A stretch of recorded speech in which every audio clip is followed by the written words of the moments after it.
ঈদের দিন দুপুরের পর থেকে আড়তগুলোতে আসতে শুরু করে কোরবানির পশুর চামড়া। কেনা বেচায় সরব হন ব্যবসায়ীরা। এরপর চামড়ায় লবণ দিয়ে সংরক্ষণ করতে ব্যস্ত হয়ে ওঠেন শ্রমিকরাও। তবে আকার ও প্রকার ভেদে বিভিন্ন দামে চামড়া কিনছেন ব্যবসায়ীরা। গরুর চামড়া বিক্রি হচ্ছে প্রতি পিস সর্বনিম্ন 500 থেকে সর্বোচ্চ 1100 টাকায়।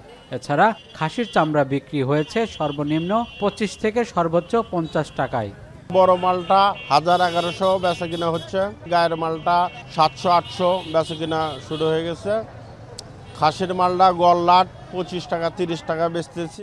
নাটোর সহ বিভিন্ন জেলার চামড়া, কাঁচা চামড়া এখন নাটোরে আসা শুরু করেছে। ইতিমধ্যে বিভিন্ন জেলার চামড়া আমার ঘরেও এসেছিল।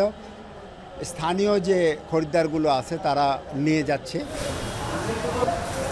সরকার এবছর লবণযুক্ত গরুর চামড়ার দাম বেঁধে দেয় প্রতি বর্গফুট 50 থেকে 55 টাকা। কিন্তু চামড়া সংগ্রহের প্রথম দিনেই গরুর চামড়া বিক্রি হতে দেখা যায় 30 থেকে 35 টাকা প্রতি বর্গফুট এবং খাসির 10 থেকে 12 টাকা বর্গফুট।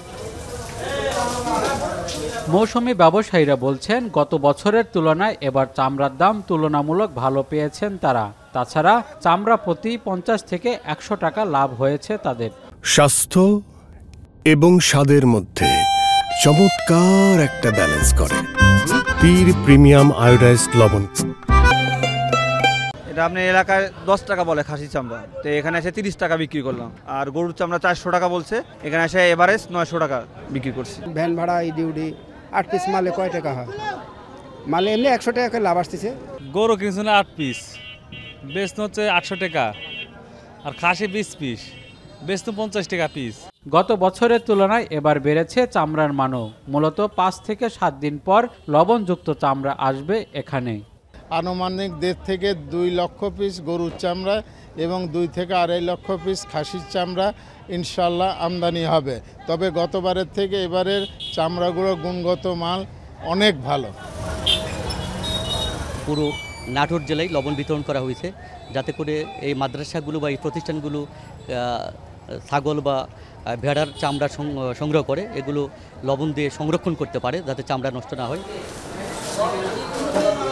দেশে মোট চাহিদার অন্তত 50% চামড়া সংগ্রহ হয় কুরবানির ঈদে। আর শুধু নাটোর থেকেই চামড়া সংগ্রহ হয় 20 থেকে 25%। ঈদের এক সপ্তাহ পর থেকে চকবদ্ধনাথের আড়তগুলোতে আসবে দেশের অন্তত 20 থেকে 30টি জেলার চামড়া। মাহবুব হোসেন, এখন নাটোর।